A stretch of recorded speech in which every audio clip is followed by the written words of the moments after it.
Hello everyone, welcome to class IAS academy. இன்னைக்கு நம்ம என்ன டாபிக் பார்க்க போகிறோம் அப்படின்னு பார்த்தீங்கன்னா, மானிட்டரி எக்கனாமிக்ஸ், அதாவது பணவியல் பொருளாதாரம் அப்படிங்கிறதுல supply of money and inflation, அதாவது பண அளிப்பு மற்றும் பணவீக்கம் அப்படிங்கிறத பார்ப்போம். சரிங்களா? ஸோ இந்த மானிட்டரி எக்கனாமிக்ஸ் அப்படின்னாலே நமக்கு ஒரு பர்சன் ஞாபகத்துக்கு வரணும். யார் அப்படின்னு கேட்டிங்கன்னா, மில்டன் ஃப்ரைட்மேன் அப்படிங்கிறவர் தான். பிகாஸ் இவர் மூலியமா தான் நமக்கு என்னாச்சு அப்படின்னு பார்த்தீங்கன்னா, பணவியல் கொள்கை அப்படிங்கிற ஒரு விஷயமே, அதாவது மானிட்டரி பாலிசி அப்படிங்கிற ஒரு விஷயமே முக்கியத்துவம் வாய்ந்ததாக கருதப்பட்டது அப்படிங்கிறத நம்ம பார்க்கலாம். சரிங்களா? அப்போ இந்த மானிட்டரி பாலிசிக்கு நமக்கு இந்த மானிட்டரிங்கிற ஒரு வார்த்தையை வச்சு நமக்கு ஒரு ஸ்டேட்மெண்ட் சொல்லியிருக்கிறார் மில்டன் ஃப்ரைட்மேன். என்ன அப்படின்னு பார்த்தீங்கன்னா, inflation is taxation without legislation அப்படின்னு ஒரு ஸ்டேட்மெண்ட் சொல்லியிருக்கிறாருங்க. அப்படின்னா பணவீக்கம் அப்படிங்கிறது சட்டப்பூர்வமற்ற ஒரு வரி விதிப்பு அப்படிங்கிறது தான் இதன் மூலியமா நமக்கு சொல்ல வராரு. அப்போ இந்த இன்ஃப்ளேஷன் அப்படிங்கிற ஒரு விஷயம் எந்த அளவுக்கு முக்கியத்துவம் வாய்ந்ததாக ஒரு நாட்டினுடைய பொருளாதாரத்திலும் நாட்டினுடைய பொருளாதார வளர்ச்சியிலும் இம்பார்ட்டன்ஸை கொடுக்குது அப்படிங்கிறத நம்ம பார்க்கலாம். ஸோ மானிட்டரி எக்கனாமிக்ஸை பொறுத்த வரைக்கும் mainly it will be analysing the money, அதாவது பணம் சார்ந்த விஷயங்கள், செயல்பாடுகளை எல்லாத்தையும் பார்க்கக்கூடிய ஒரு விஷயமாக தான் நம்மளுடைய மானிட்டரி எக்கனாமிக்ஸ் அப்படிங்கிறது இருக்குது. அதாவது how the money is evolved and அதனுடைய ஃபங்க்ஷன்ஸ் எப்படியெல்லாம் இருக்குது, அது எப்படி ஒரு மீடியம் ஆஃப் எக்ஸ்சேஞ்சாக பயன்படுது, அதனுடைய யூனிட் எவ்வளோ, அதனுடைய ஸ்டோர் வேல்யூ அப்படிங்கிற எல்லா விஷயங்களையுமே ரெப்ரசன்ட் பண்ணுறது தான் நம்ம என்ன சொல்ல போகிறோம், மானிட்டரி எக்கனாமிக்ஸ் அப்படின்னு நம்ம சொல்ல போகிறோம். சரிங்களா? ஸோ நமக்கு நல்லாவே தெரிஞ்சிருக்கும், முன்னாடி இந்த பணம் அப்படிங்கிற ஒரு விஷயம் எப்படி இருந்துச்சு அல்லது அதனுடைய எவல்யூஷன் எப்படி இருந்துச்சு அப்படின்னு பார்த்தீங்கன்னா, initially we followed the barter system இல்லைங்களா? ஸோ பண்டம் மாற்று முறை அப்படின்னு நம்ம சொல்லலாம். ஸோ கமாடிட்டி டு கமாடிட்டி அப்படிங்கிற ஒரு விஷயத்தை வச்சு தான் என்ன பண்ணப்பட்டது, ஒரு பொருளை கொடுத்துட்டு இன்னொரு பொருள், so one commodity given and another commodity by அப்படிங்கிற மாதிரி ஒரு பொருளை கொடுத்துட்டு இன்னொரு பொருளை பெற்றுக்கொள்ளுதல் அப்படிங்கிற மாதிரியான செயல்பாடுகள் தான் இருந்துச்சு. இதற்கு பிறகு என்னாச்சு அப்படின்னு பார்த்தீங்கன்னா, இந்த பார்ட்டர் சிஸ்டம் அப்படிங்கிறது மாதிரி நமக்கு மெட்டாலிக் ஸ்டாண்டர்டுங்க, அதாவது காயின்ஸை பயன்படுத்தக்கூடிய, மெட்டல்களை பயன்படுத்தக்கூடிய ஒரு சூழ்நிலைகள் உருவாக்கப்பட்டதுன்னு பார்க்கலாம். அதற்கப்புறம் அதுல இருந்து நமக்கு கொஞ்சம் எவல்யூஷன் ஆகி கோல்டு, ஸோ நம்ம தங்க நாணயங்களை பயன்படுத்துதல் அப்படிங்கிற மாதிரியான ஒரு விஷயங்கள் வந்துச்சு. ஸோ இனிஷியலாக இந்த பார்ட்டர் சிஸ்டம் அப்படிங்கிறத பொறுத்த வரைக்கும் இந்த பண்டமாற்று முறை அப்படிங்கிறது யாரால் நமக்கு அறிமுகப்படுத்தப்பட்டது அப்படின்னு பார்த்தீங்கன்னா, இந்த barter system was introduced by Mesopotamian tribes அப்படின்னு நமக்கு சொல்லப்படுதுங்க. சரிங்களா? அப்போ இந்த மெசபடோமியன் ட்ரைப்ஸ் தான் என்ன பண்ணுறாங்க, நமக்கு பண்டமாற்று முறை, அதாவது பார்ட்டர் சிஸ்டம் அப்படிங்கிறத அறிமுகப்படுத்தக்கூடிய ஒரு நபராக இருந்தாங்க அப்படின்னு நம்மளால பார்க்க முடியுது. அது மட்டும் இல்லாமல் பாபிலோனியன்ஸ் அப்படிங்கிறவங்கள என்ன பண்ணியிருப்பாங்கன்னா, இந்த பார்ட்டர் சிஸ்டம் அப்படிங்கிறத டெவலப் பண்ணியிருப்பாங்க. அதில் கூட்ஸ் நமக்கு என்ன பண்ணப்பட்டது, இட் கேன் பி எக்ஸ்சேஞ்ச் அப்படின்னு நமக்கு சொல்லப்படுது. சரிங்களா? அப்போ இந்த மானிட்டரி எக்கனாமிக்ஸுக்கான பேஸே என்ன அப்படின்னு பார்த்தீங்கன்னா, நாம் பயன்படுத்தி கொண்டு இருக்கக்கூடிய அல்லது முன்காலங்களில் என்ன மாதிரியான விஷயங்கள்லாம் இருந்துச்சு அப்படிங்கிறத நாம கண்டினியூ பண்ணி கொண்டு வர விஷயம் தான். இன்னைக்கு நமக்கு தெரிஞ்சிருக்கும் பணம் அப்படிங்கிறது எவ்வளோ இம்பார்ட்டண்ட்டான ஒரு விஷயமா இருக்குது, என்ன ஃபார்ம்ல இருக்குது அப்படின்ட்டு. அப்போ முன் காலகட்டங்களில் அது ஒரு பொருளாக நம்ம பயன்படுத்துறோம். இப்போலாம் நம்ம என்ன பண்ணுறோம், we are using the virtual money, அப்படின்னா கண்ணுக்கே தெரியாத ஒரு பணத்தை நம்ம பயன்படுத்துகிறோம் இல்லைங்களா? அப்போ இனிஷியலி பார்ட்டர் சிஸ்டம் ஃபாலோ பண்ணாங்க, தென் மெட்டாலிக் ஸ்டாண்டர்ட், தென் பார்த்தீங்கன்னா கோல்டு அண்ட் சில்வர் அப்படிங்கிறத கொண்டு வந்தாங்க. இதற்கு பிறகு தான் பார்த்தீங்கன்னா we have introduced the paper currency, காகித பணம் அப்படின்னு நம்ம சொல்லுவோம் இல்லைங்களா? இது நடைமுறைக்கு வந்துச்சு. இதற்கு பிறகு பார்த்தீங்க அப்படின்னா பிளாஸ்டிக் மணி. அது என்ன சார் பிளாஸ்டிக் மணி அப்படின்னு பார்த்தீங்கன்னா, நம்ம நெகிழி பணம். அப்போ நம்ம என்ன பண்ணுறோம், கிரெடிட் கார்டு, டெபிட் கார்ட்ஸ் எல்லாம் நம்ம பயன்படுத்துகிறோம் இல்லைங்களா? ஸோ இதெல்லாம் தான் இம்பார்ட்டன்ஸான விஷயமா சொல்லப்பட்டதுங்க. அதற்கு பிறகு பார்த்தீங்கன்னா இப்போ ரொம்ப அட்வான்ஸ்மெண்ட்டாக போய் we are using the crypto currency இல்லைங்களா? ஸோ இந்த மாதிரியான விஷயங்கள் எல்லாமே பார்த்தீங்க அப்படின்னா ரொம்ப முக்கியமானதாக பணத்தினுடைய மதிப்பில் கருதப்படுதுங்க. சரிங்களா? ஸோ இந்த பணம் அப்படிங்கிற ஒரு விஷயத்தை பற்றி பார்க்கும் பொழுது இதனுடைய ஃபங்க்ஷன்ஸ் அப்படின்னு நம்ம பார்த்தோம்னா we have the different types of functions. So பொதுவாக நம்ம என்ன சொல்லலாம் அப்படின்னு பார்த்தீங்கன்னா, it can be used as a medium of exchange, அதாவது கமாடிட்டி டு கமாடிட்டின்னு சொல்லப்பட்டது இல்லைங்களா? அதில் commodity to money, money to கமாடிட்டின்னு வந்த மாதிரி நமக்கு என்னாச்சு அப்படின்னு பார்த்தீங்கன்னா, எல்லா இடங்கள்லையுமே ஒரு பரிமாற்றத்திற்காக நமக்கு என்ன பண்ணப்படுது, it is acting as a medium of exchange அப்படின்னு நமக்கு சொல்லப்படுதுங்க. சரியா? ஸோ அடுத்தது பார்த்தீங்கன்னா it has a store value. அப்போ நாம் இதை சேமித்து வைக்கிறோம் அப்படிங்கிற பட்சத்தில் என்ன ஆகுது, இதனுடைய மதிப்புகள் அப்படிங்கிறது நமக்கு பணமாகவே இருந்தால் அதனுடைய மதிப்புகள் பெருசாக ஆகாது. பட் நமக்கு சேமித்து வைத்தால்தான் நம்மளால் என்ன பண்ண முடியும், ஃபர்தராக இதை நம்ம ஃபியூச்சரில் யூஸ் பண்ண முடியும். அது மட்டும் இல்லாமல் இதனுடைய மதிப்பு அப்படிங்கிறது நமக்கு எப்போதுமே என்னாகும், அது செயல்பாட்டில் இருந்துக்கிட்டே தான் இருக்கும் அப்படிங்கிறத நம்ம பார்க்கலாம். சரிங்களா? ஸோ இப்படி தான் நமக்கு பேசிக் ஃபங்க்ஷன்ஸ் ஆஃப் த மணி அப்படிங்கிற ஒரு விஷயம் நமக்கு வருதுங்க. சரியா? ஸோ இதில் இம்பார்ட்டண்ட்டான செயல்பாடுகள் எல்லாத்தையுமே நம்ம பார்த்தாச்சு. ஸோ நம்ம இப்போ சப்ளை ஆஃப் மணி, இந்த பணம் அப்படிங்கிறது எப்படியெல்லாம் நமக்கு பயன்பட்டுக்கிட்டு இருக்குது அப்படிங்கிறத நம்ம பார்க்கலாம். சரிங்களா? ஸோ ஃபர்ஸ்ட் திங் பார்த்தீங்கன்னா மணி சப்ளை, அதாவது பண அளிப்பு அப்படிங்கிறது it means the total amount of the money in an economy. அப்போ இந்த விஷயத்தை முடிவு பண்ணுறது யாரு அப்படின்னு கேட்டிங்கன்னா நமக்கு நல்லாவே தெரிஞ்சிருக்கும், reserve bank of India. So இந்திய ரிசர்வ் வங்கி அப்படிங்கிறது தான் இந்த பண அளிப்பு அப்படிங்கிற ஒரு விஷயத்த நம்மளுடைய பொருளாதாரத்தில் என்ன மாதிரியான மொத்த பணம் இருக்குது, அது எவ்வாறெல்லாம் செயல்படுகிறது அப்படிங்கிற எல்லா விஷயத்தையும் சொல்கிறது தான் நம்ம மணி சப்ளை அப்படின்னு சொல்கிறோம். It refers to the amount of the money which is in circulation in an economy at a given time. அப்போ ஒரு குறிப்பிட்ட நேரத்தில் நம்ம நாட்டில் பயன்படுத்தி கொண்டு இருக்கக்கூடிய பணத்தினுடைய அளவை தான் நம்ம என்ன சொல்லப்படுதுங்க, நம்ம மொத்த பணம் அப்படின்னு நமக்கு சொல்லப்படுது. சரிங்களா? அப்போ இந்த மாதிரியான ஒரு விஷயம் எல்லாமே நம்ம எக்கனாமிக் சிஸ்டம்ஸ் பார்க்கும் பொழுது ஏன் ரொம்ப இம்பார்ட்டன்ட் அப்படின்னு பார்த்தீங்கன்னா, it plays the crucial role for the determination of price level and interest rate. அப்போ ஒரு பொருளை நம்ம எவ்வளவு பணம் கொடுத்து வாங்குறோம், அப்போ நம்ம பெறக்கூடிய பணம் எவ்வளவு இருக்குது, அந்த மதிப்புக்கு தகுந்த மாதிரி இருக்குதா. இப்போ ஒரு 10 ரூபாய் மதிப்புள்ள பொருளை நம்ம 50 ரூபாய் கொடுத்து வாங்குறோம் அப்படின்னா என்ன அர்த்தம், நம்ம கிட்ட அந்த 10 ரூபாய் பணம் இல்லை, அது இல்லாமல் அத்தியாவசிய பொருட்களினுடைய விலை உயர்ந்திருக்குது அப்படிங்கிறது அர்த்தம். அப்போ நார்மலாக ஒரு மார்க்கெட்டில் நம்ம நார்மல் ப்ரொசீஜர்ஸை ஃபாலோ பண்ணும் பொழுது நமக்கான வாங்கக்கூடிய பொருட்களினுடைய மதிப்பு அல்லது அதனுடைய ப்ரைஸ் லெவல் என்ன ஆகுதும், நமக்கு மாடரேட்டாக தான் இருக்கணும். அப்போ ஹை லெவலுக்கு என்ன ஆகக்கூடாது, போகக்கூடாது அப்படிங்கிறத ரெப்ரசன்ட் பண்ணுறது தான் இந்த சப்ளை ஆஃப் மணிங்க. அதே மாதிரி இது ஒரு குறிப்பிட்ட காலத்தில் நமக்கு என்ன பண்ணப்படுது, இத்தனை கிவன் டைம் இதனுடைய ஸ்டாக் பார்த்தீங்க அப்படின்னா ஒரு ஃப்ளோவாக நமக்கு என்ன ஆகிட்டு இருக்குது, தொடர்ந்து போய்கிட்டே இருக்குது அப்படிங்கிறத நம்ம பார்க்கலாம். சரிங்களா? அடுத்தது பார்த்தீங்கன்னா meaning of money supply. So இந்த நான் முதல்ல சொன்ன மாதிரி கரன்சி நோட்ஸை பொறுத்த வரைக்கும் இந்த கரன்சி நோட்ஸ் எல்லாம் யார் கொடுக்குறாங்க அப்படின்னு பார்த்தீங்கன்னா ரிசர்வ் பேங்க் ஆஃப் இந்தியா. நமக்கு நல்லாவே தெரிஞ்சிருக்கும் இல்லைங்களா? இப்போ நம்மக்கிட்ட என்ன நடைமுறையில் இருக்குதுன்னா 10 ருபீஸ் இருக்குது, 20 ருபீஸ் இருக்குது, 50 ருபீஸ் இருக்குது, 100, 200, 500 அண்ட் 2000. சரிங்களா? ஆனால் நம்மக்கிட்ட தௌசண்ட்ஸ் கிடையாது இல்லையா? ஸோ இதை தான் நம்ம நவம்பர் 2016 8 அன்னைக்கு என்ன பண்ணிட்டாங்க, டிமானிட்டைசேஷன் அப்படிங்கிற ஒரு ப்ராசஸ் மூலமா இந்த பணம் நம்ம நடைமுறையிலிருந்து நீக்கப்பட்டுச்சு அப்படின்னு பார்க்கலாம். அப்போ இந்த மாதிரியான ரூபாய் நோட்டுகள் அப்படின்னு நம்ம சொல்கிறோம் அப்படின்னா இது எல்லாமே இப்போ நடைமுறையில் இருக்கக்கூடிய ரூபாய் நோட்டுகளினுடைய மதிப்புங்க. அப்போ இது எல்லாமே யாரால் உருவாக்கப்பட்டு வழங்கப்படுதுன்னா ரிசர்வ் பேங்க் ஆஃப் இந்தியா தான். சரிங்களா? ஆனால் இந்த காயின்ஸ் மட்டும் பாருங்க யாரால் கொடுக்கப்படுதுன்னா மினிஸ்ட்ரி ஆஃப் ஃபைனான்ஸுங்க. சரிங்களா? ஸோ இந்திய அரசினுடைய நிதி அமைச்சகம் அப்படின்னு சொல்கிறோம் இல்லைங்களா, அவங்க மூலியமாக நமக்கு கொடுக்கப்படுதுங்க. சரிங்களா? இதை தவிர பொதுமக்களினுடைய பணம், அதாவது மக்களினுடைய பணம் பார்த்தீங்கன்னா வங்கிகளில் என்னவா இருக்குது, நமக்கு சேவிங்ஸ் அக்கௌண்ட்டாவோ கரண்ட் அக்கௌண்ட்டாவோ அல்லது டெபாசிட்ஸாவோ என்ன மாதிரி ஃபார்ம்ஸில் இருந்தாலுமே அதை நமக்கு என்னவா தான் கன்சிடர் பண்ணப்படும், இது மணி அப்படிங்கிறத தான் கன்சிடர் பண்ணப்படும். சரிங்களா? இப்போ நம்ம நார்மலாக பயன்படுத்திட்டு இருக்கக்கூடிய அந்த கரன்சி நோட்ஸ் இருக்குது இல்லைங்களா, ஸோ அந்த கரன்சி நோட்ஸ் எல்லாத்தையுமே நம்ம என்ன சொல்லலாம் அப்படின்னு பார்த்தீங்கன்னா it can be called as a fiat money and legal tenders அப்படின்னு நம்ம சொல்லலாம். அப்போ காகித பணம் அப்படிங்கிறது அதிகாரம் பெற்ற சட்டப்பூர்வமான செலாவணி ஆகும் அப்படிங்கிறது சொல்லப்படுதுங்க. அப்போ இந்த மணிங்கிற ஒரு விஷயம் வந்தாலே நமக்கு ஆர்பிஐனுடைய செயல்பாடுகள் மற்றும் நிதி அமைச்சகத்தினுடைய செயல்பாடுகள் மற்றும் நம்மளுடைய பேங்க்ஸினுடைய ரெஸ்பான்சிபிலிட்டிஸை ரெப்ரசன்ட் பண்ணுற மாதிரி தான் நம்மளுடைய முழு பணத்துக்கான அளிப்பும் நமக்கு இருக்குது அப்படிங்கிறத நம்ம பார்க்கலாம். சரிங்களா? ஸோ ஆர்பிஐ பொறுத்த வரைக்கும் they are having the 4 alternative measures for the money supply. ஒன்று பார்த்தீங்கன்னா இதை எப்படி சொல்லலாம்னா M1, M2, M3 and M4. இப்போ எக்ஸாம்பிள் பார்த்தீங்கன்னா இந்த M1 பாருங்களேன், நாம் பயன்படுத்திட்டு இருக்கக்கூடிய currency plus coins and demand deposits. அப்போ இது எல்லாமே என்ன ஃபார்ம்னு நம்ம சொல்லலாம், இது எல்லாமே these are all the forms which is present in the usage of the money. அப்போ இது எல்லாத்தையுமே நம்ம எப்படி பயன்படுத்திட்டு இருக்கிறோம், நம்மளுடைய மீடியம் ஆஃப் எக்ஸ்சேஞ்சை நம்ம பயன்படுத்திட்டு இருக்கோம். அப்போ கரன்சி நம்மகிட்ட சர்க்குலேட் ஆகிட்டு இருக்குது, காயின்ஸும் நம்மகிட்ட சர்க்குலேட் ஆகிட்டு இருக்குது. இது இல்லாமல் டிமாண்ட் டெபாசிட்ஸும் என்ன பண்ணப்பட்டிருக்குது, அது வங்கிகளில் வைக்கப்பட்டிருந்தாலும் அது நமக்கு பண மதிப்பை தானே கொடுக்குது. ஸோ இப்போ இதை தான் நம்ம M1 அப்படின்னு நம்ம சொல்கிறோம். சரிங்களா? இதுவே M2 பாருங்க, ஆல்ரெடி நம்ம என்ன சொல்லிட்டோம், M1 அப்படின்னாலே which means currency, அதாவது currency and coins circulated in the money and demand deposits available in the commercial banks அப்படின்னு நம்ம பார்க்கலாம். சரிங்களா? இப்போ பாருங்க ப்ளஸ் இது மட்டும் இல்லாமல் we are having the savings deposit with the post office savings bank. சரிங்களா? ஸோ இப்போ நமக்கு நல்லாவே தெரிஞ்சிருக்கும் IPPB அப்படின்னு சொல்லிட்டு இந்தியா போஸ்ட் பேமெண்ட் பேங்க் அப்படின்னு ஒரு விஷயம் நமக்கு கொண்டு வந்திருக்கிறாங்க. அப்போ கமர்ஷியல் பேங்க்ஸுக்கும் போஸ்டல் டிபார்ட்மெண்ட்டுக்கு இருக்கக்கூடிய டிஃபரன்சஸை நம்ம முதல்ல தெரிஞ்சுக்கணும். சரிங்களா? கமர்ஷியல் பேங்க்ஸை பொறுத்த வரைக்கும் they are providing the loans. சரிங்களா?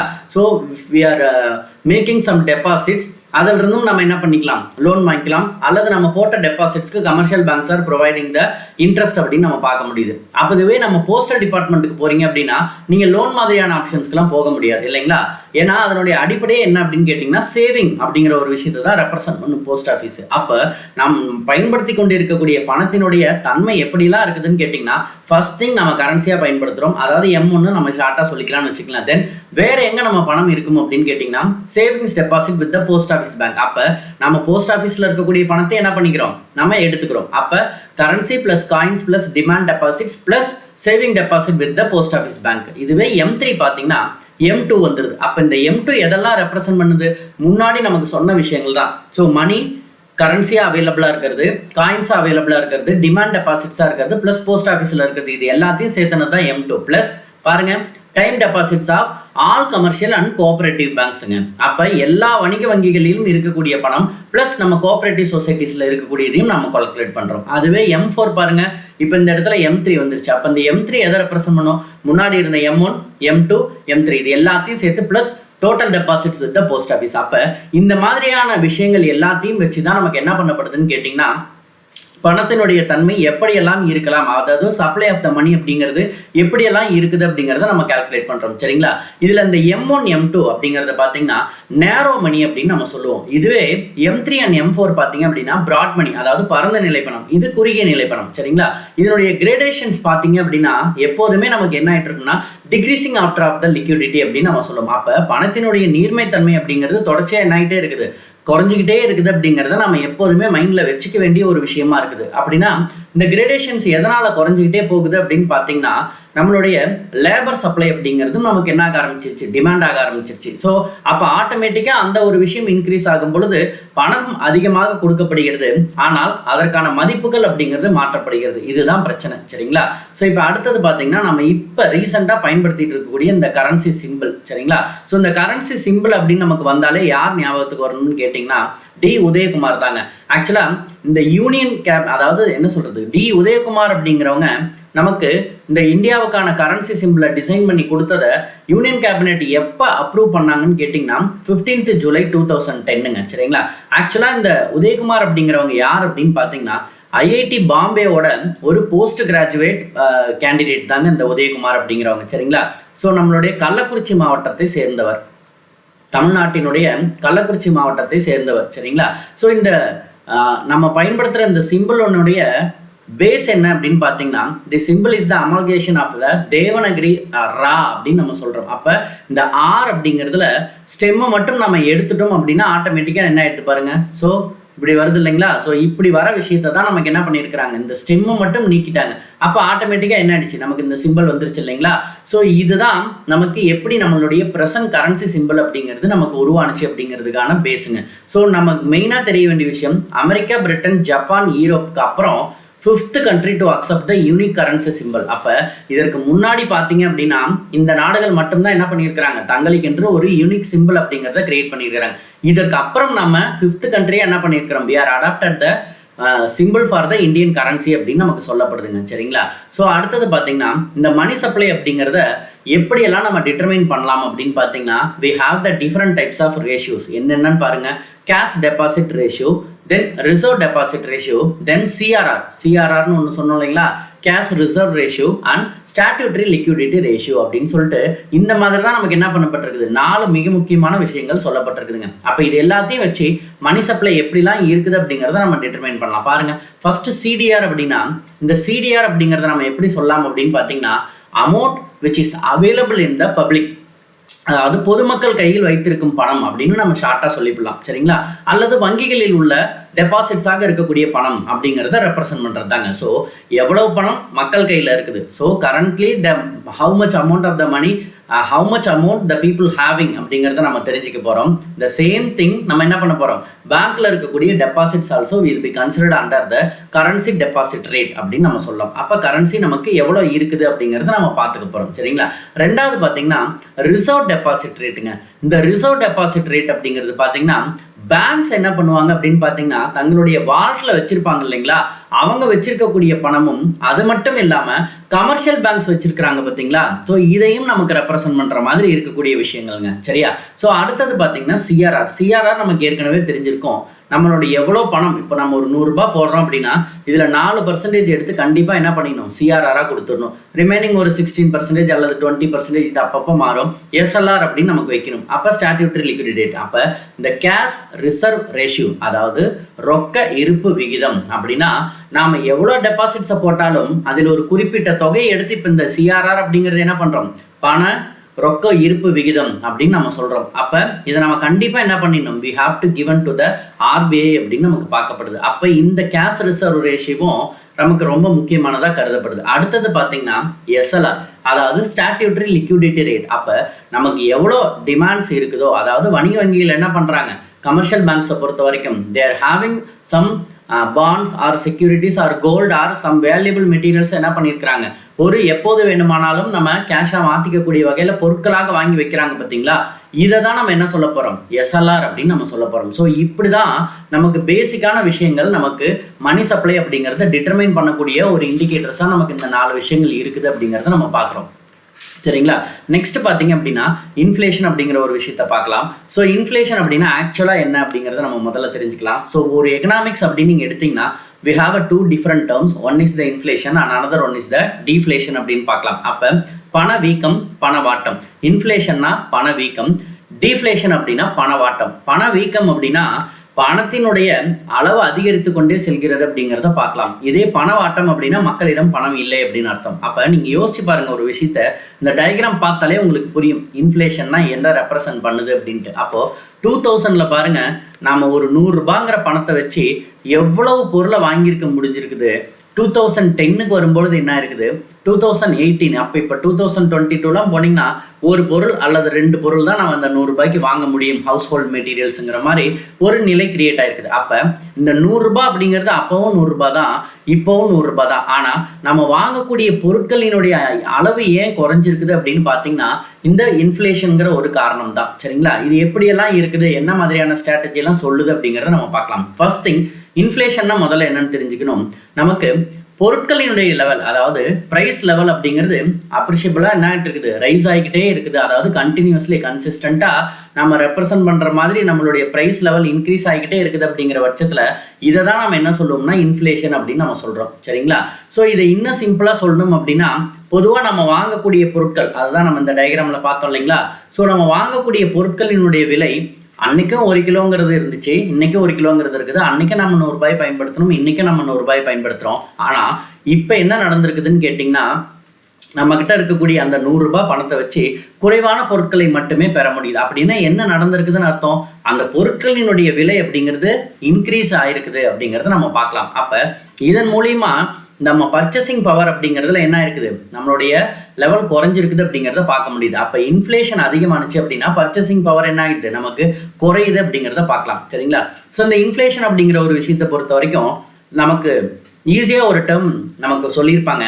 யார் அப்படின்னு பார்த்தீங்கன்னா கல்போர்ன் அப்படிங்கிறவர் என்ன சொல்லுவார் அப்படின்னு பார்த்தீங்கன்னா, too much of money chasing too much of goods அப்படின்னு சொல்லுவாங்க. அதாவது அதிக பணம் அப்படிங்கிறது அதிக பொருளை தேடிக்கொண்டு செல்லும் அப்படிங்கிற மாதிரியான ஒரு ஸ்டேட்மெண்ட் நமக்கு சொல்லப்படுதுங்க. சரியா?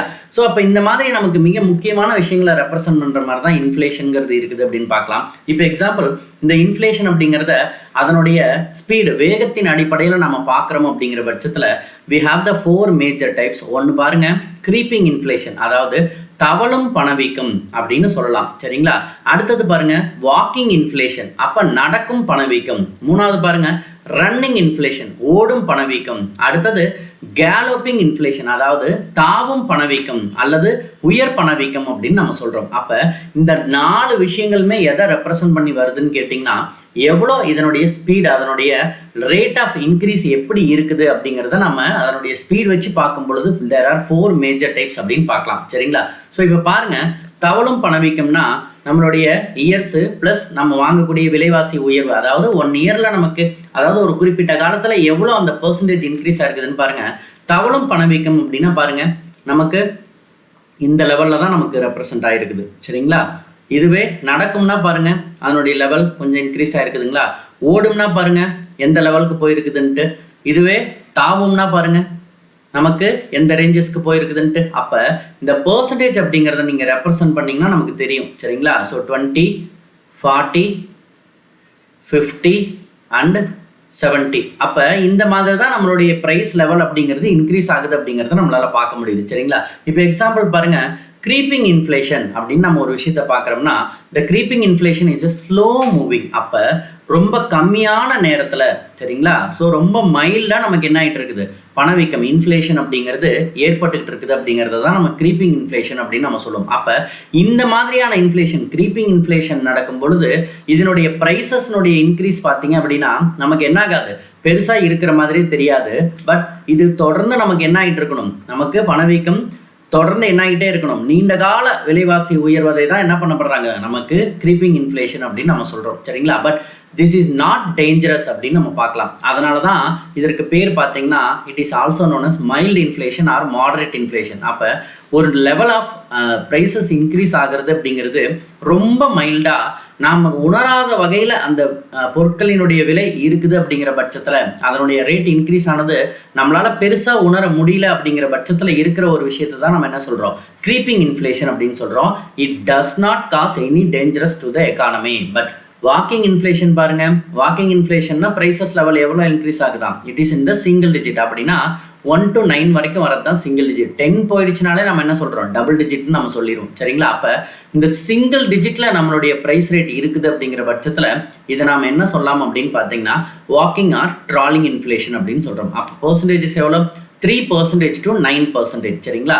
அப்போ ஒரு பொருள் நம்ம 30 ரூபாய்க்கு வாங்கிட்டு இருந்தோம் அப்படிங்கிற பட்சத்தில் ஒரு 3% போட்டோம் அப்படின்னா ஒரு 3 ரூபாய் சேர்ந்து 33 ரூபாய்க்கு வருது. அப்போ முன்னாடி இருந்த இன்ஃப்ளேஷன் க்ரீப்பிங் பார்த்தீங்கன்னா ஒரு 30 காசு அல்லது ஒரு 50 காசு இப்படி தான் ஏறி இருக்குமே தவிர பட் பெரிய அளவில் நமக்கு தெரிஞ்சிருக்காது. அப்போ இது நமக்கு பெருசாக பாதிப்பை ஏற்படுத்தாது. இப்போ வாக்கிங் பார்த்தீங்கன்னா 3 to 9% அப்படின்னு பார்க்கும் பொழுது maybe it may hit the economy அப்படின்னு நம்ம சொல்லலாம். ஆனால் அந்த அளவுக்கு பெரிய மாற்றங்கள் அப்படிங்கிறதுலாம் நமக்கு இந்த வாக்கிங் இன்ஃப்ளேஷன்லையும் இருக்காது சரிங்களா.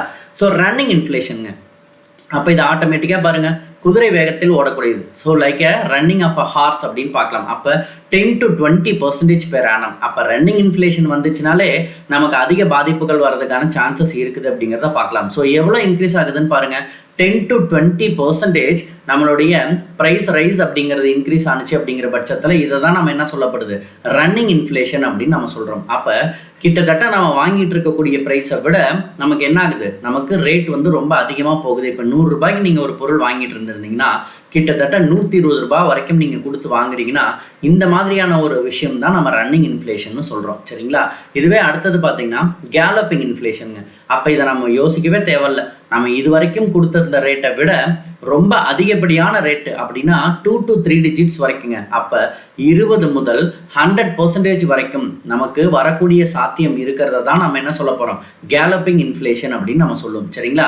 இந்த மாதிரியான ஒரு விஷயத்தை தான் it can be termed as a hyperinflation also. So we cannot able to tolerate these types of inflation in the country அப்படின்னு சொல்லப்படுது. அப்போ இந்த மாதிரியான ஒரு விஷயம் இன்க்ரீஸ் ஆனிச்சு அப்படின்னா நம்மளால என்ன பண்ண முடியாது, we cannot able to control these types of inflation அப்படின்னு நம்ம பார்க்கலாம் சரிங்களா.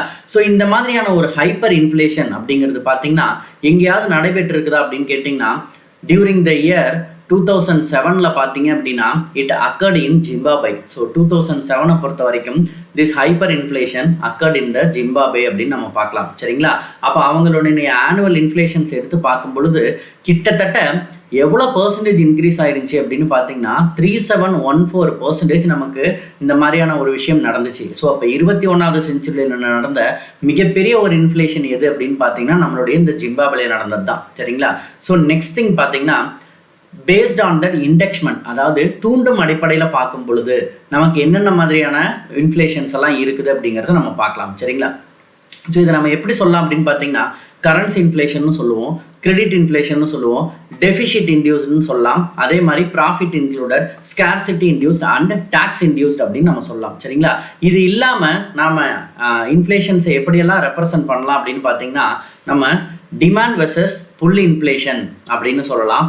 அதே மாதிரி காஸ்ட் வெர்சஸ் புல் இன்ஃப்ளேஷன் அப்படின்னு நமக்கு ரெண்டா பிரிக்கப்படுது. இதை ரொம்ப சிம்பிளா எப்படி இந்த டிமாண்டை புரிஞ்சுக்கலாம் அப்படின்னா, அதிக பணம் இருந்தால் அதிக பொருட்களை நோக்கி நம்ம என்ன பண்ண போறோம், செயல்பட போறோம் அப்படிங்கிறது வரும். இதுவே காஸ்ட் புல் இன்ஃப்ளேஷன் அப்படின்னு பார்த்தீங்கன்னா, காஸ்ட் ஆஃப் த ரா மெட்டீரியல்ஸும் மற்ற இன்புட்ஸும் இன்க்ரீஸ் ஆகும் பொழுது நமக்கு வேஜஸ், அதாவது லேபர்ஸ்க்கு கொடுக்கக்கூடிய வேஜஸும் என்ன பண்ணப்படுது, இன்க்ரீஸ் ஆகுது அப்படிங்கிறது தான் காஸ்ட் புல் இன்ஃப்ளேஷன் அப்படின்னு நம்ம பார்க்குறோம். சரிங்களா? ஸோ இது எல்லாமே டிஃப்ரெண்ட் டைப்ஸ் ஆஃப் இன்ஃப்ளேஷன்ல நம்ம பார்க்கக்கூடிய விஷயங்கள். சரிங்களா? ஸோ கரன்சி இன்ஃப்ளேஷன், அதே மாதிரி credit inflation, deficit induced inflation, profit induced inflation அப்படின்ட்டு. சரிங்களா? இந்த கரன்சி இன்ஃப்ளேஷன்னா என்னன்னு பார்க்கலாம். ஃபர்ஸ்ட் விஷயம், நமக்கு தேவைக்கு அதிகமான பணம். சரிங்களா? So excess supply of money அப்படின்னா, நம்ம கிட்ட ஒரு குறிப்பிட்ட பணம் இருந்தா போதும் அப்படிங்கிற பட்சத்துல அதிகப்படியான பணம் நம்மளுடைய புழக்கத்துல, அதாவது சர்க்குலேஷன்ல வருது அப்படிங்கிற பட்சத்துல இது ஆட்டோமேட்டிக்கா என்ன பண்ணிடுன்னு கேட்டீங்கன்னா, பிரைஸ் லெவலை அதிகப்படுத்தி விட்டுருங்க. இதுதான் கரன்சி இன்ஃப்ளேஷனுங்க. ரெண்டாவது பாருங்க, கிரெடிட் இன்ஃப்ளேஷன். அப்ப இந்த கிரெடிட் இன்ஃப்ளேஷன் அப்படிங்கிறது என்ன அப்படின்னு பாத்தீங்கன்னா, இப்ப இந்த கிரெடிட்னாலே நமக்கு என்ன ஞாபகத்துக்கு வரும், பேங்க் அப்படிங்கிற ஒரு விஷயம் தான் ஞாபகம் வரும். ஏன்னா கடன் நமக்கு யார் தான் தந்துட்டு இருக்கிறா, பேங்க் தான் நமக்கு தராங்க இல்லைங்களா? அப்ப பேங்க் பாத்தீங்க அப்படின்னா, அவங்க கொடுக்கக்கூடிய பேங்கினுடைய பிரைமரி ரோல்ஸ் என்னன்னு பார்த்தோம், அக்செப்டிங் டெபாசிட்ஸ், அட்வான்சிங் லோன்ஸ் இல்லைங்களா? ஸோ வைப்பு நிதியை பெற்றுக்கொள்ளுதல், கடன்களை வழங்குதல் அப்படிங்கிறது தான். அப்ப பேங்க் வந்து பாத்தீங்கன்னா அதிகப்படியான கிரெடிட்டை நமக்கு ரொம்ப லீனியண்டா கொடுக்கும் பொழுது மக்களிடம் என்னாகும், ஆட்டோமேட்டிக்கா பணப்புழக்கம் அதிகரிக்கும். அப்ப இதன் மூலியமாக கூட என்னாகலாம், பிரைசஸ் அப்படிங்கிறது இன்க்ரீஸ் ஆகலாம். மூணாவது பாருங்க, டெபிசிட் இன்டியூஸ்ட் இன்ஃப்ளேஷன், அதாவது வரவு செலவு பற்றாக்குறையால் பணவீக்கம். இப்ப பொதுவாகவே நம்ம பட்ஜெட் அப்படிங்கிறத போடும் பொழுது நிறைய கரன்சியை சென்ட்ரல் கவர்மெண்ட் பிரிண்ட் பண்ணி வச்சுட்டாங்கன்னு வச்சுக்கோங்களேன், அதே மாதிரி ஆர்பிஐ ரெப்ரசென்ட் பண்ணிச்சுன்னு வச்சுக்கோங்களேன், அந்த டைமும் நமக்கு என்ன ஆகும், பிரைசஸ் அப்படிங்கிறது இன்க்ரீஸ் ஆகிறதுக்கான சான்சஸ் இருக்குது. சரிங்களா? இதுவே ஹையர் ப்ராஃபிட் வேணும் அப்படின்னு நினைக்கக்கூடிய ஒரு சூழ்நிலையில கூட ஹையஸ்ட் மார்ஜின் வைக்கும்போது கூட நமக்கு என்ன ஆகும், இதனுடைய தன்மை அப்படிங்கிறது மாறலாம். அதே மாதிரி ஸ்கேர்சிட்டி இன்டியூஸ்ட் அப்படின்னா, நமக்கு ஏதாவது ஒரு பொருட்களினுடைய உற்பத்தி குறைஞ்சு போச்சு, ஆனா அது நமக்கு தேவைப்படுது அப்படிங்கிற பட்சத்தில் அதை பதுக்கி வச்சு அதை நமக்கு என்ன பண்ணுவாங்க, அதிக ரேட்டுக்கு கொடுப்பாங்க இல்லைங்களா? ஸோ இந்த மாதிரியான இன்ஃப்ளேஷன்லாம் நமக்கு ரொம்ப பாதிப்பை கொடுத்துரும். அப்ப ஸ்கேர்சிட்டி இன்டியூஸ்ட் பார்த்தீங்கன்னா எங்கேயாவது நடைபெற்றிருக்குதா அப்படின்னு கேட்டிங்கன்னா, வெனின்சுலாவில் பார்த்தீங்கன்னா 2018 நமக்கு நடைபெற்றிருக்குதுங்க. சரிங்களா? அப்ப இந்த மாதிரி டைம்லயும் நமக்கு என்ன ஆகும், பிரைசஸ் அதிகமாகிறதுக்கான சான்சஸ் இருக்குது. அது மட்டும் இல்லாம டாக்ஸ் இன்டியூஸ்ட் இன்ஃப்ளேஷன். ஸோ இந்த டாக்ஸ் இன்டியூஸ்ட் இன்ஃப்ளேஷன் அப்படிங்கிறது என்ன அப்படின்னு பார்த்தீங்கன்னா, நம்மளுடைய மறைமுக வரிகள் நமக்கே தெரியாம என்ன ஆயிட்டு இருக்குது. இப்போ கூட ரீசெண்டா பார்த்தீங்கன்னா ஜிஎஸ்டியில் தமிழ்நாட்டுக்கும் சென்ட்ரல் கவர்மெண்ட்டுக்கும் நிறைய இஷ்யூஸ் போயிட்டு இருக்குது. நாங்கள் வந்து பாலுக்கு கம்மியாக தான் போட்டோம், லெசிக்கு கம்மியாக தான் போட்டிருக்கிறோம், யார், central government, but state government அதிக ஜிஎஸ்டியை வாங்குறாங்க அப்படின்ட்டு மாற்றி மாற்றி என்ன ஆகிட்டு இருக்குது, நமக்கு அதில் ஒரு கான்ட்ரவர்சி வந்துகிட்டே இருக்குது இல்லைங்களா? ஸோ பொதுவாக நாம் பயன்படுத்தக்கூடிய, நம்ம கட்டக்கூடிய இன்டைரக்ட் டேக்ஸில் மேபி அதனுடைய அளவு அப்படிங்கிறது அதிகரிக்கலாம். இது மட்டும் இல்லாமல் நாம் அத்தியாவசியமாக பயன்படுத்தக்கூடிய பெட்ரோல் மற்றும் டீசல், இதுலேயும் நமக்கு என்ன ஆகும், நமக்கு இந்த மாதிரியான ஒரு விஷயங்கள் வந்துச்சு அப்படின்னா நமக்கு ப்ரைசஸ் லெவல் இன்க்ரீஸ் ஆகிறதுக்கு சான்ஸ் இருக்குது. ஸோ இந்த மாதிரி டேக்ஸ் மூலியமாக ரெப்ரசன்ட் பண்ணுறதுனால தான் இதுக்கு இன்னொரு பேர் என்ன சொல்லுவாங்கன்னு பார்த்தீங்கன்னா டாக்ஸ்ஃப்ளேஷன் அப்படின்னு சொல்லுவோம். அப்போ வரி தூண்டல் பணவீக்கம் அப்படின்னு நமக்கு சொல்லப்படுதுங்க. சரியா? சரி, நெக்ஸ்ட் பார்த்தீங்கன்னா காசஸ் ஆஃப் த இன்ஃப்ளேஷன். என்னென்ன மாதிரியான காரணங்களால நமக்கு இந்த இன்ஃப்ளேஷனுங்கிறது ஏற்படும்னா, கண்டிப்பாக பண அலுப்பு உயர்வுங்க. அதாவது increase in the money supply. நம்ம ஏற்கனவே சொன்ன மாதிரி தான், நம்ம பயன்படுத்திட்டு இருக்கிறத விட ஹையர் அமௌண்ட் ஆஃப் த மணி நமக்கு கிடைச்சிது அப்படிங்கிற பட்சத்தில் நமக்கு மணி சப்ளை அதிகமாகிறதுக்கான சான்சஸ் இருக்குது. அப்போ இந்த மாதிரி சூழ்நிலையிலும் நமக்கு என்ன ஆகும், நமக்கு இன்ஃப்ளேஷன் ஏற்படுறதுக்கு வாய்ப்பு இருக்குது. அடுத்தது டிஸ்போசபிள் இன்கம். அப்போ நம்ம டைரக்ட் டேக்ஸ் பே பண்ணது போக மீதி இருக்கக்கூடிய பணம் தான் நம்ம செலவிடக்கூடிய வருமானம் அப்படின்னு பார்ப்போம், டிஸ்போசபிள் இன்கம். இது நமக்கு குறைஞ்சி, அதாவது நம்மளுடைய கட்டக்கூடிய டாக்ஸஸ் குறையுது அல்லது நாம் யூஸ் பண்ணக்கூடிய பணம் நமக்கு அதிகமாக கிடைக்குது அப்படிங்கிற பட்சத்துலையும் நமக்கு என்ன ஆகும், நமக்கு இது வரதுக்கான சான்சஸ் இருக்குது. அதே மாதிரி பப்ளிக் எக்ஸ்பெண்டிச்சர் அதிகமாகுது. அப்போ கவர்மெண்ட் என்ன பண்ணுது, நிறைய செலவினங்களை சோஷியல் வெல்ஃபேர் ப்ரோக்ராம்ஸ்க்காக பயன்படுத்துது அப்படிங்கிற பட்சத்தில் அதை தான் நம்ம பப்ளிக் எக்ஸ்பெண்டிச்சர்னு நம்ம சொல்லுவோம். சரிங்களா? ஸோ இது காரணமாகவும் நமக்கு என்ன ஆகலாம், பாதிப்புகள் அப்படிங்கிறது ஏற்படலாம். அதே மாதிரி மக்கள் அதிகப்படியான கூட்ஸ் இன்னைக்கு ஓடும் பொழுது அதன் மூலியமாக ஏற்படக்கூடிய பாதிப்புகள், கன்சியூமர் ஸ்பெண்டிங், இப்போ நிறைய இஎம்ஐ வாங்குறது, நிறைய கூட்ஸை வாங்குறது, இந்த மாதிரி பண்ணும் பொழுது நமக்கு பாதிப்பு வரும். அதே மாதிரி சீப் மணி பாலிசி, பணத்தினுடைய மதிப்பு அப்படிங்கிறது என்ன ஆகிட்டே போயிடுது, குறைஞ்சிது. அப்போ கிரெடிட் எக்ஸ்பான்ஷன் அதிகமாகுது. அப்போ ஆட்டோமேட்டிக்காக என்ன ஆகும், கூட்ஸினுடைய லெவலும் நமக்கு என்ன ஆகும், இன்க்ரீஸ் ஆக ஆரம்பிச்சிடும். அடுத்தது டெபிசிட், நம்ம ஏற்கனவே பார்த்தது தான். Then black assets. பிளாக் அசட்ஸை பொறுத்த வரைக்கும் கரப்ஷன் அண்ட் எவேஷன், டாக்ஸ் எவேஷனுங்கிறது ரொம்ப முக்கியமான ஒரு விஷயமா கருதப்படுது. இந்த மாதிரியான பிரச்சனைகள்னாலையும் நமக்கு என்ன ஆகும், கூட்ஸினுடைய சப்ளை பாதிக்கப்படும். அடுத்தது பார்த்தீங்கன்னா ரீபேமெண்ட் ஆஃப் பப்ளிக் டெப்ட்டுங்க. அப்போ கவர்மெண்ட் வந்து பார்த்தீங்கன்னா இன்டர்னல் டெப்ட் வாங்கியிருக்காங்க அப்படிங்கிற பட்சத்தில் அதை மக்கள்கிட்ட கொடுக்கும் பொழுது மக்கள்கிட்ட ஆட்டோமேட்டிக்காக என்ன ஆக ஆரம்பிச்சிருது, நமக்கு மக்களிடம் அதிகப்படியான பணம் நமக்கு